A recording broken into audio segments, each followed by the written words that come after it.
пожаловать на арену!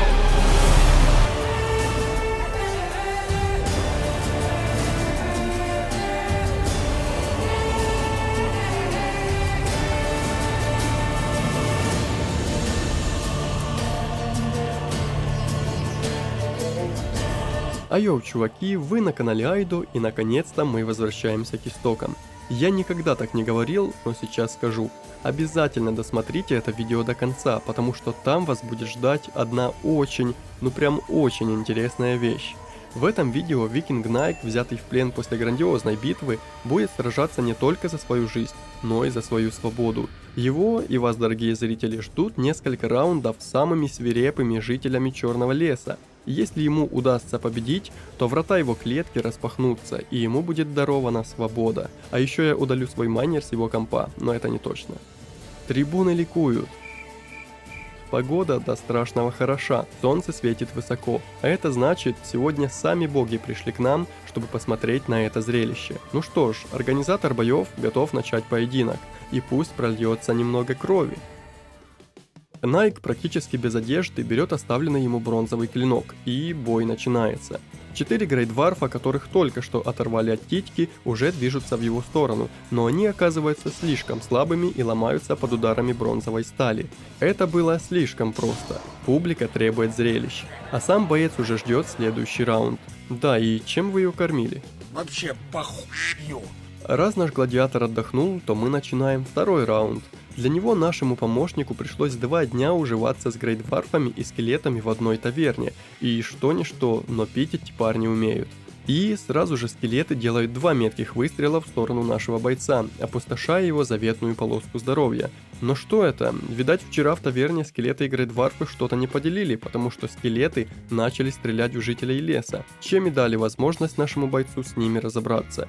Что ж, грейдварфы, текайте из городу, бо вам пиз... Наш герой с легкостью уделывает этих пеньков с отросшими конечностями и садится отдыхать. Но отдыхать некогда.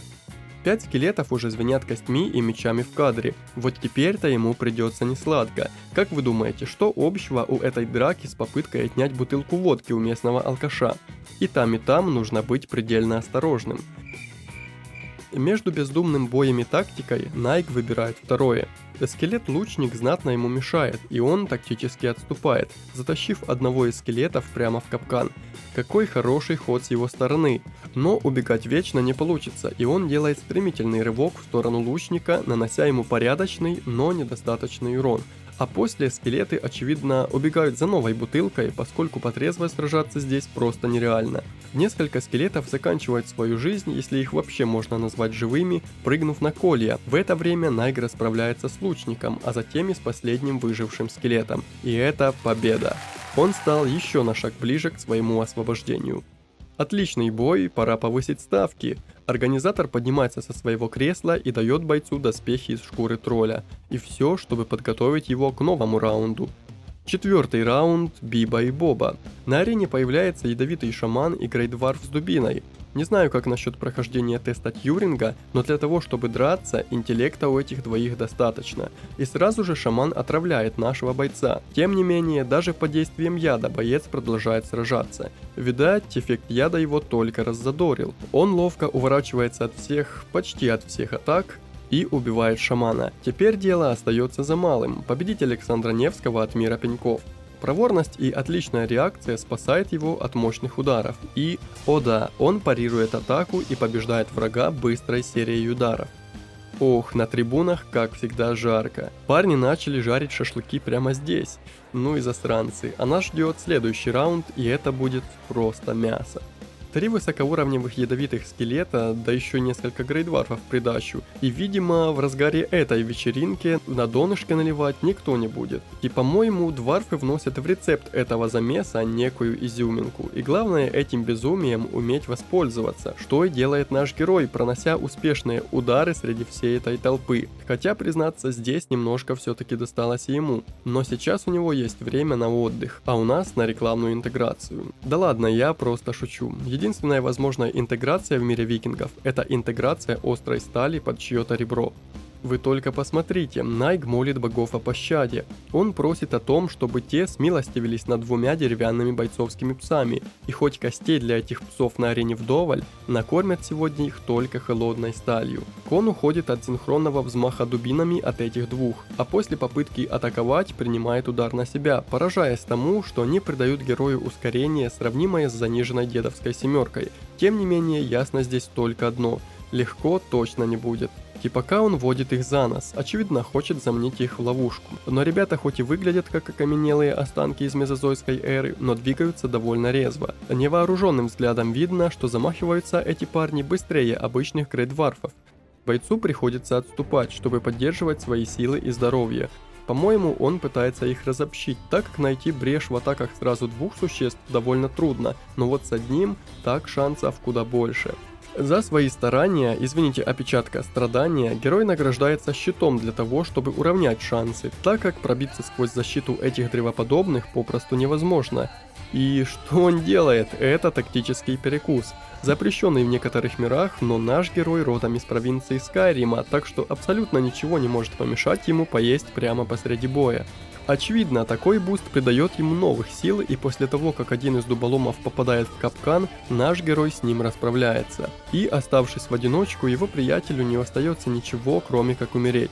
Что ж, таков закон сансары, как говорится, и как у всего живого в этом мире, эти 2 пенька пройдут свой жизненный цикл, сначала сражаясь в виде гладиаторов, а после растапливая мою печь в виде дров. Наш герой делает поклон, протыкая свой череп собственным оружием, но даже это ему нипочем, ведь его мозг это очередная каменная мышца, по своей прочности сравнима разве что со старой Нокией.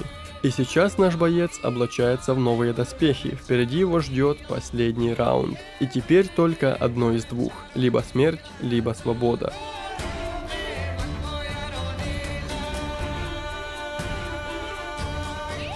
Ох, и даже в такую тяжелую минуту он находит в себе силы для чести и поклоняется своему врагу. Что ж, может быть, эта самая честь его и погубит. А нашему помощнику пришлось несладко, пока он доставлял этого тролля к арене. А все потому, что усадить в повозку это существо не так-то и просто. Так давайте же посмотрим, как с этим однозвездочным троллем справится Найк.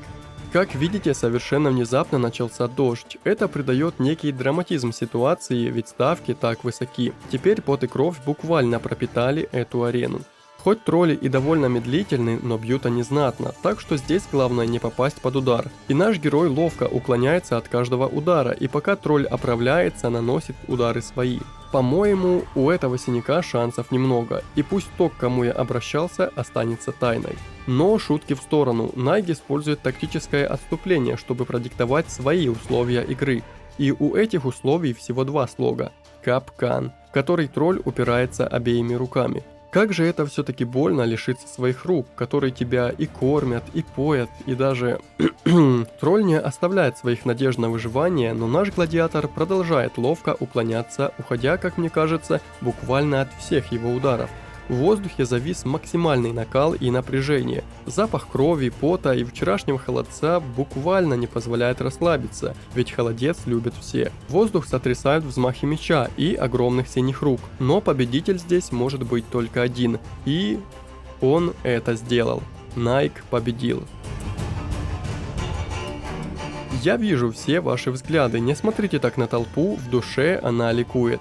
Останки тролля лежат на мокрой земле, а наш герой наконец-то может отдышаться, ведь он не только прошел это испытание, он обманул саму смерть, да еще и предоставил такое шикарное зрелище для нашей публики. Смотрите, этот парень танцует, как будто бы потешаясь над своей смертью. И как бы распорядитель игр сейчас не хотел сокрушить его, вся живность в ближайшей округе уже истреблена, и ему остается только одно – отпустить бойца и даровать ему заслуженную свободу.